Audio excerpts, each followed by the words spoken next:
Hi guys, so Nigel Farage appeared on Question Time this week where he was answering questions from the audience. Now he talked about a number of his pet projects like destroying the Conservative Party and the demonisation of asylum seekers.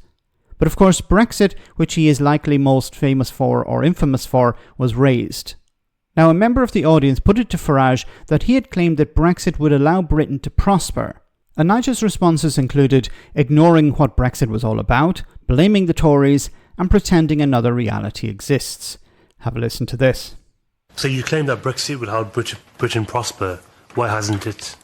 In economic terms, if you look at our exports, we've gone from the day we voted Brexit to now from being the world's 7th biggest exporter to the world's 4th biggest exporter. Not in trade, as I'm sure you'll concede. Well, trade, in services, trade and services. In services and gold, but not in trade. Well, trade is both. Trade is both. So not in goods. I'm so sorry, in goods. No.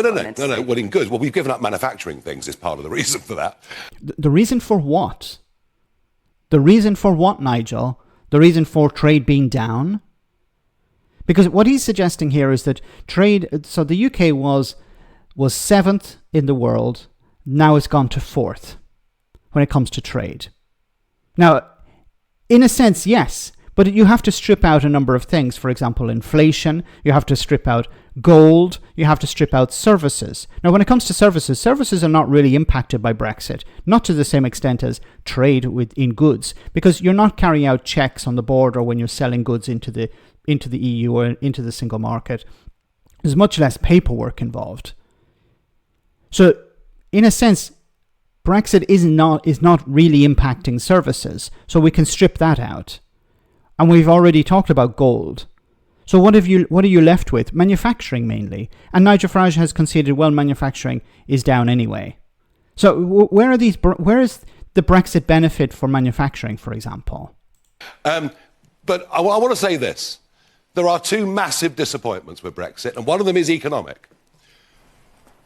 5.5 million men and women in this country running small limited companies or acting as sole traders, living under a huge, burdensome rule book, living under VAT thresholds that are too low, damaging genuine growth and prosperity in the economy.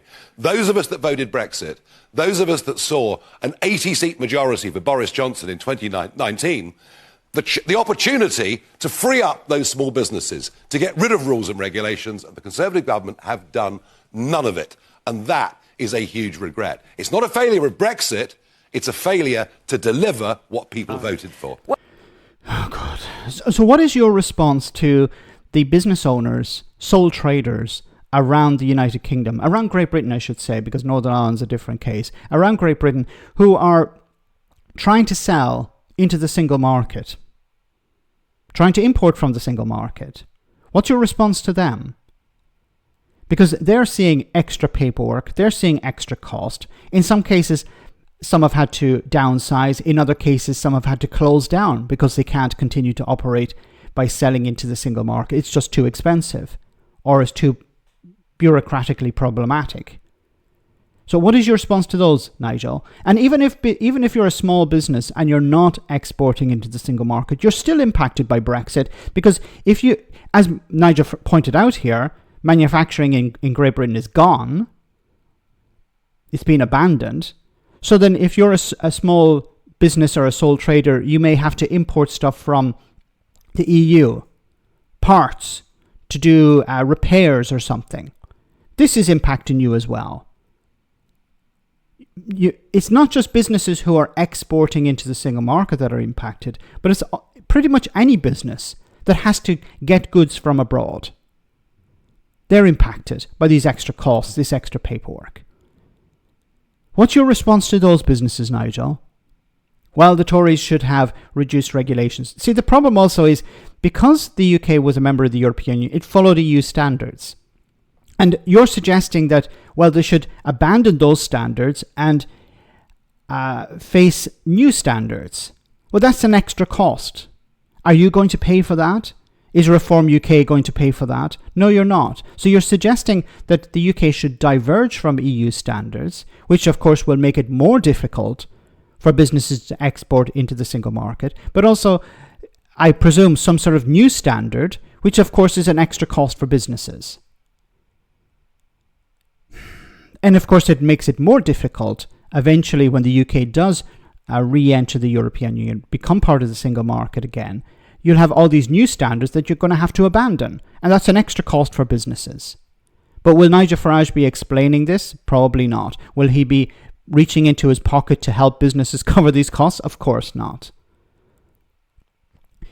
He, of course, as well blames the Conservative Party with their 80-seat majority that he helped to achieve. Why didn't he ask Boris Johnson, what are you going to deliver post-Brexit? Why was there not some sort of impact assessment before you told candidates in 2019 to stand aside to help Boris Johnson win an 80-seat majority? See, he continues to sell two things. One is that Brexit has been a success, and then on the other hand, it's failed because of the Tories. Well, which is it, Nigel?